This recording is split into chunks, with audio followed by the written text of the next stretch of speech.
그럼 일단 첫 번째부터 볼까요? 필수 지문 정리. 정비법 많이 어려우니까 너무 상처받지 마세요. 나만 모르는 거 아니에요. 다 어려운 거니까 너무 신경 쓰지 마세요.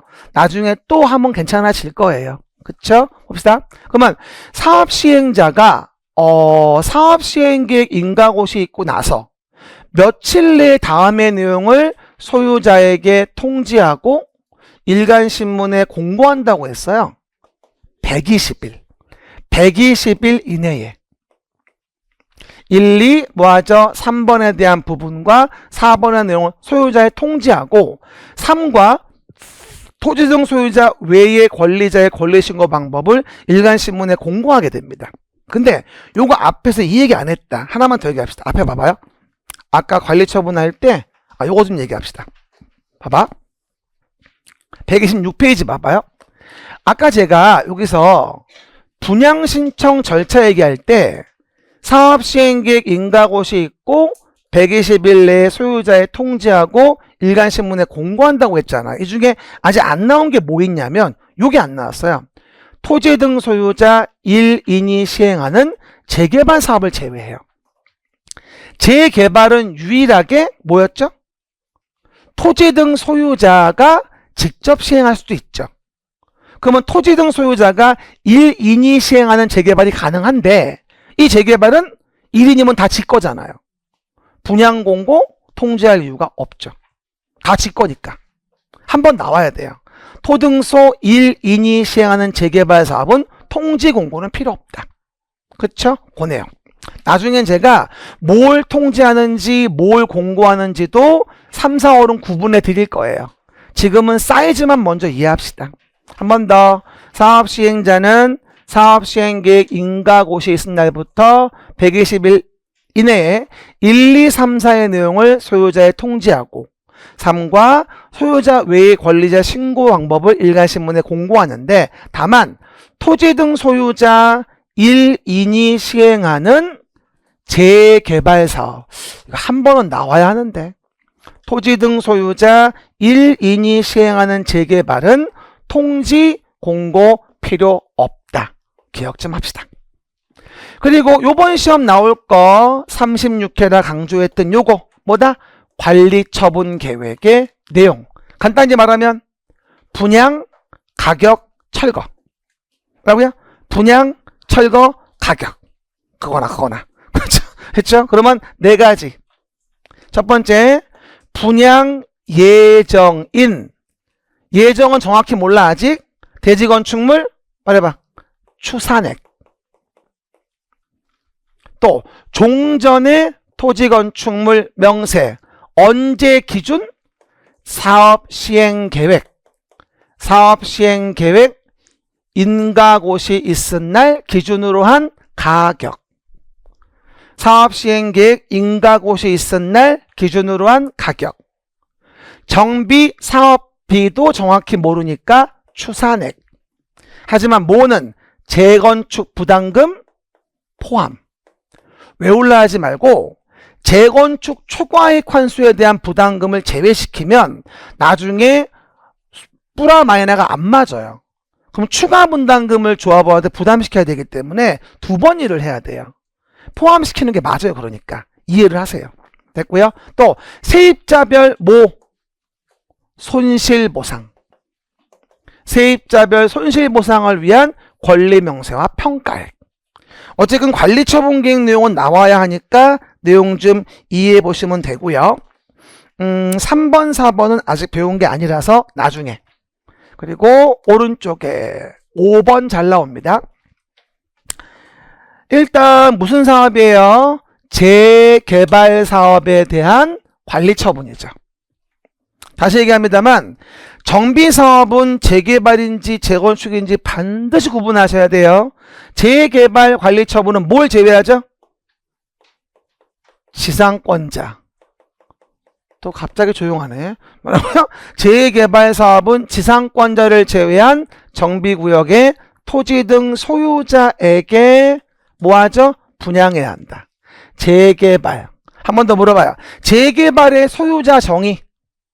토지 또는 건물 소유자, 지상권자. 하지만 그 지상권자에게 주택을 공급하는 건 아니라는 점. 됐습니까? 회기.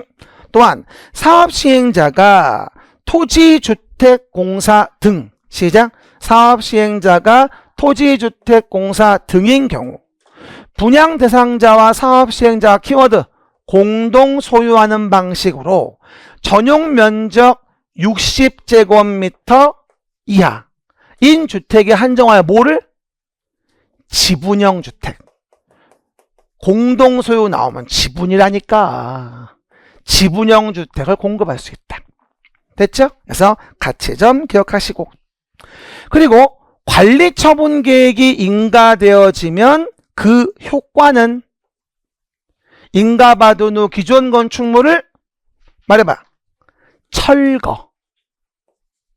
철거하여야 한다.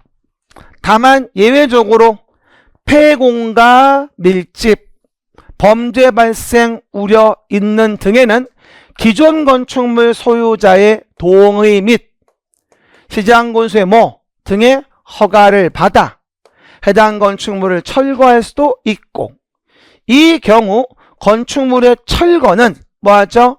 권리 의무에 영향을 준다, 주지 아니한다. 토지 등 소유자, 토등소로서 권리 의무에 영향을 주지 않는다.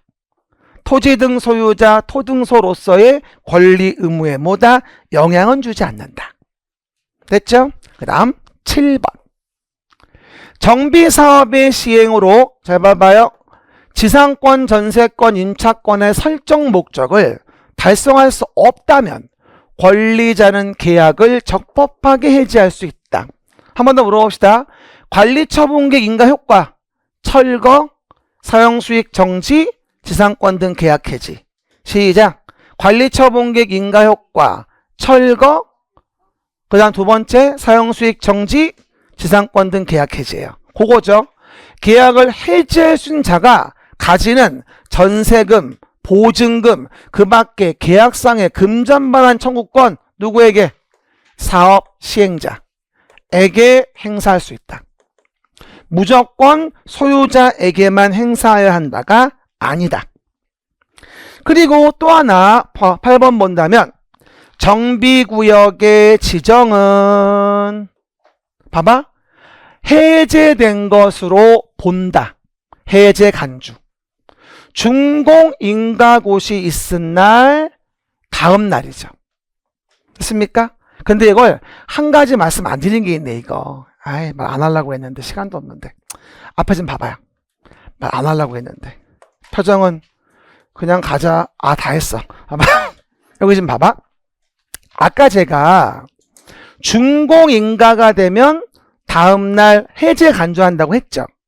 근데 사업의 시행 방식 4가지 얘기해봐요. 스스로 계량 방식, 환지 방식, 수용 방식, 관리처분계획 방식이 있죠. 그 중에 가장 이해관계인이 많고 복잡한 방식이 관리처분계획 방식이에요. 그래서 관리처분계획이라는 것을, 시작.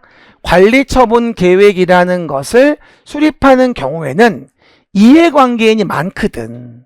그래서 준공인가보다 좀 더 안정됐을 때, 이전고시 있을 때 다음날 얘기해요. 봐봐. 이전고시가 여기 있거든, 밑에. 그럼 준공인가보다 이전고시가 됐을 때가 좀 더 안정됐을 때거든. 그래서 관리처분계획을 수립하는 경우는 준공인가 다음날이 아니라 좀 더 안정돼 있을 때 이전고시 있은 날 다음날 해제된 걸로 간주한다는 거예요. 이해관계인이 많아서 좀 더 나중에 이전고시 있을 때 그 얘기입니다. 그러면 돌아오시면 라스트, 돌아오시면 내용에서 나와 있죠. 그러면 8번 문제에서 정비구역 지정은 준공인가고시 있은 다음날 해제된 걸로 보겠지만, 모이면 관리처분 계획을 수립하는 경우라면 이전고시 있은 때를 말하죠. 그리고 정비구역의 해제는 뭐의 존속에 영향을 안 주죠? 조합의 존속에는 영향을 주지 않는다. 왜? 자녀 업무를 해야 되니까. 그리고 청산금에 대한 부분에 소멸시효와 관련된 부분 라스트 청산금 지급 받을 권리 징수할 권리는 이전 고시일 다음 날부터 몇 년? 5년간 행사하지 않으면 시효로 소멸합니다. 다음 날부터 5년. 시작. 됐습니다. 오른쪽은 안 배웠고요. 이렇게 해서 우리가 오늘 정비법의 큰 산을 넘었네요.